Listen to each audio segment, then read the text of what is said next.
Welcome to SysAdmin. In today's explainer, we are going to explore foundations of layered network architecture and protocol hierarchies.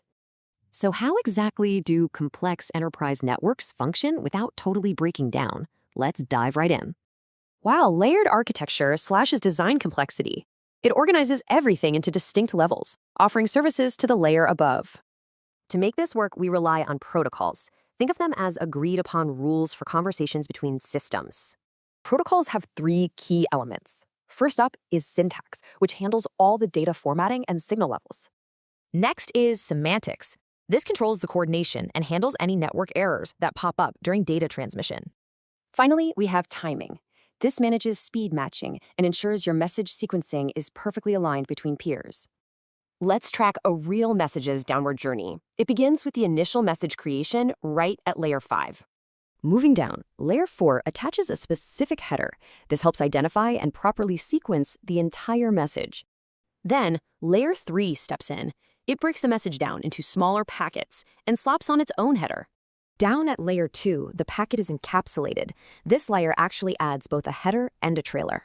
Finally, layer 1 handles the actual physical transmission of these data units straight across your network medium.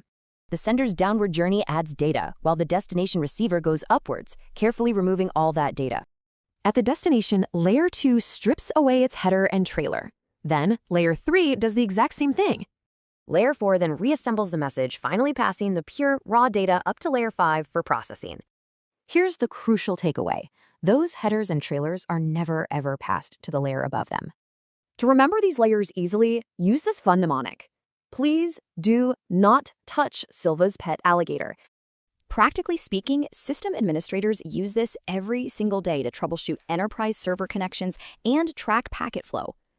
To recap, layers reduce complexity.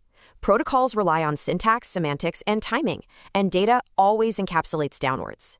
What if a layer fails? If you found this helpful, subscribe to SysAdmin Academy and continue building your IT expertise.